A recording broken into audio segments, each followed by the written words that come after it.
US cafe नावाचा चाळीसगाव शहरात कॅफेच्या नावाखाली एक गैरकृत्य चालू करण्याचं एक षडयंत्र रचून आणि तिथं तरुण मुला मुलींना सिक्रेट स्पेस द्यायचं असं एक मॉडेल गेल्या काही दिवसांनी चालू आहे। त्याचं तक्रार पोलीस प्रशासनाला आली होती।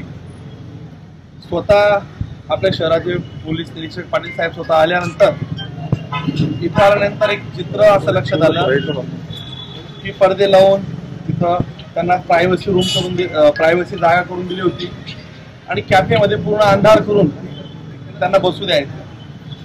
आता इथं फूड पाहिलं किंवा साहित्य दुसरं काहीच नाही। इथं चहा नाही, इथं कॉफी नाही, इथं नाश्त्याची काही व्यवस्था नाही, फक्त जागा त्यांना देणे असा प्रकारचा चालला होता। 6 मुलं आणि 6 मुली इथे सापडल्यात। खर तर मुलगी ही कोणाच्या घरची असे ना, तिची इज्जत सांभाळणं हे छत्रपती शिवाजी महाराजांनी शिकवलेली आपल्याला शिकवण आहे। त्याच्यामुळे त्यांची नावं पुढे न करता त्यांचं पुढे शैक्षणिक किंवा दुसरं काही नुकसान व्हायला नको याची खबरदारी म्हणून ते नाव आम्ही तर पाहणारच आहोत।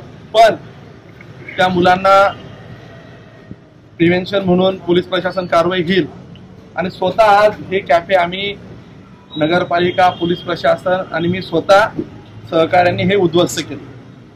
चाळीसगाव शहरामध्ये परिसरामध्ये असे काही चुकीचे गैरकृत्याचे व्यवहार किंवा काही लक्षात येत असेल तर ते केव्हाही जाऊन अशाच पद्धतीने तोडफोड होईल।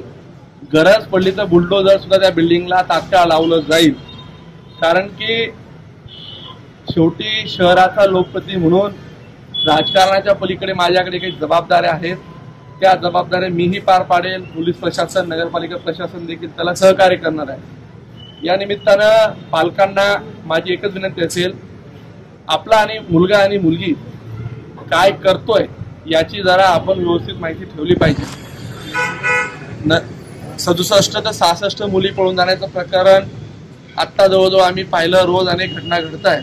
प्रत्येकच मुलगा आणि मुलगी अशी असते असं नाही, पण एक खातरदारी म्हणून मुलांना विश्वासात घेऊन त्यांचं काउन्सिलिंग केलं पाहिजे। आजचं हे प्रकरण म्हणजे हे चाळीसगाव शहराला लागलेली कीड आहे। असा कुठलाच प्रकार मी काय आम्ही कोणी सहन करणार नाही एवढं सांगतो। दादा, नगरपालिकेच्या आखेच्या अंतरावर हे कॅफे चालतं, अनधिकृतपणे हे कॅफे या ठिकाणी सुरू होतं। पोलिसांना यावेळेस तिसऱ्यांदा कारवाई करावी लागली, मात्र एकहीदा नगरपालिकेने त्या ठिकाणी कारवाई केली नाही। मागे एकदा ह्याच कॅफेवर मी स्वतः एकीकडे पाटील असताना आलो होतो, त्यावेळेस ते बंद झालं होतं। मधल्या काळात पुन्हा अजून याचा पेव सुटला। या कॅफेला असे काही असतील तर ते तात्काळ नगरपालिका प्रशासनाला मी सांगेल आणि यामध्ये जर कोणाची इन्व्हॉल्वमेंट असेल त्या अधिकाऱ्याचं निलंबन देखील केलं जाईल। नगरपालिका प्रशासन विभागात अतिक्रमण विभागाचे जे अधिकारी असतील त्यांना या संदर्भात कारणे दाखवा नोटीस देऊन आणि त्यांची जर चूक असेल तर त्यांचं देखील निलंबन मी त्यांना सीओना कलेक्टरांकडे प्रस्तावित करायला सांगतो। यामध्ये नगरपालिकेचा रोल किती होता हा देखील तपासावा लागेल। बघा, या प्रकरणामध्ये हा प्रकार करणारी एक प्रवृत्ती वेगळीच आहे।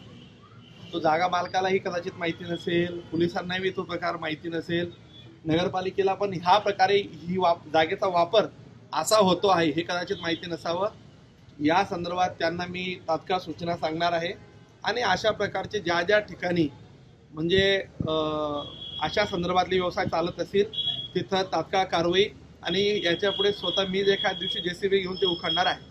छोटे फंक्शन के लिए Mayur classic AC banquet hall मिलेगा सिर्फ 10,000 रुपयों में। Mayur classic AC banquet hall, जुड़े Solapur. Management by spice and ice events.